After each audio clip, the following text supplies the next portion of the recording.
ವಿಶೇಷವಾಗಿ ನಮ್ಮ ಬಾಬು ಅವರು ಭಾಳ ಚೆನ್ನಾಗಿ ಇದನ್ನು ಥಿಯೇಟರ್ನೇ ನಿರ್ಮಾಣ ಮಾಡಿದ್ದಾರೆ ಒಂದು ರೀತಿಯಲ್ಲಿ ಹೇಳ್ಬೋದು. ಭಾಳ ಸಂತೋಷ ಅನ್ನೋದು, ಭಾಳ ಕಂಬಳ ಹೇಗೆ ತೆಗಿತಾರಪ್ಪ ಅಂತ ನನಗೆ ಭಾಳ ಆಶ್ಚರ್ಯ ಆಗ್ತಿದ್ವು.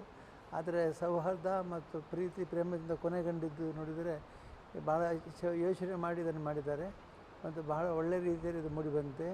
ನಾನು ಅಭಿನಂದನೆ ಸಲ್ಲಿಸ್ತೇನೆ. ಮತ್ತು ಇಂಥ ರೀತಿಯಲ್ಲಿ ಕಂಬಳ ಆಗೋದಾದರೆ ಮುಂದುವರಿಯುತ್ತದೆ ಇದು ಅಂತ ಕಾಣಿಸ್ತದೆ. ಇದು ಜಗಳ ಕೊಲೆ ಗಿಲೆ ಆಗಿ ಕಂಬಳ ನಿಂತು ಹೋಗುವುದು ಸ್ವಾಭಾವಿಕ. ಕೋರ್ಟ್ ಕೇಸ್ ಆಗೋರದಲ್ಲಿ ಅದರ ಕೊನೆಗೆ ಸಾವಯವದ ನೆಲೆಯಾದರೆ ಒಳ್ಳೆಯ ರೀತಿಯಲ್ಲಿ ಇದು ಆಗಿದೆ. ಎಲ್ಲರಿಗೂ ಅಭಿನಂದನೆಗಳು. ವಿಶೇಷವಾಗಿ ರಾಜೇಂದ್ರ ಬಾಬು ಅವರಿಗೆ ಭಾಳ ವಿಶೇಷವಾದ ಅಭಿನಂದನೆ ಸಲ್ಲಿಸ್ತೇನೆ. ಇವರು ವಿನೀತ ವಿಜಯಕುಮಾರ್ ಅವರು ಇದನ್ನು ಪ್ರೊಡ್ಯೂಸ್ ಮಾಡಿದ್ದಾರೆ ಅಂತ ಅರುಣ್ ರೈ ಅವರು ಕೂಡ ಇದನ್ನು ಮಾಡಿದ್ದಾರೆ. ಅದೇ ನಮ್ಮ ಜಗದೀಶ್ ಅಧಿಕಾರಿ ಅವರು ಇದನ್ನು ಹೋಸ್ಟ್ ಮಾಡಿದ್ದಾರೆ. ಅಂತಂದರೆ ಅವರ ಮನೆಯಲ್ಲಿ ಹೆಚ್ಚಿನ ಭಾಗ ಶೂಟಿಂಗ್ ಆಗಿದ್ದನ್ನು ನನಗೆ ಕೇಳಿದೆ.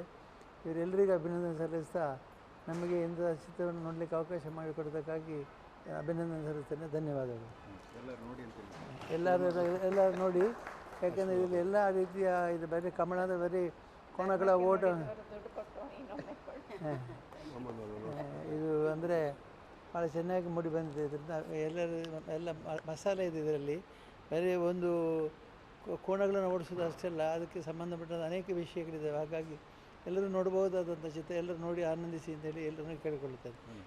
ಇದು ಫೆಬ್ರವರಿ 27ಕ್ಕೆ ಇದು ಬಿಡುಗಡೆ ಆಗಿದೆ ರಾಜ್ಯಾದ್ಯಂತ. ಎಲ್ಲರೂ ಅದನ್ನು ನೋಡಿ ಆನಂದಿಸಿ ಅಂತ ನಾನು ಹೇಳ್ಬೋದು. ಕನ್ನಡ ಮತ್ತು ತುಳು 2 ಭಾಷೆಗಳಲ್ಲಿ ಇದು ರಿಲೀಸ್ ಆಗಿದೆ. ಖಂಡಿತ ನೋಡಿ ಆನಂದಿಸಿ.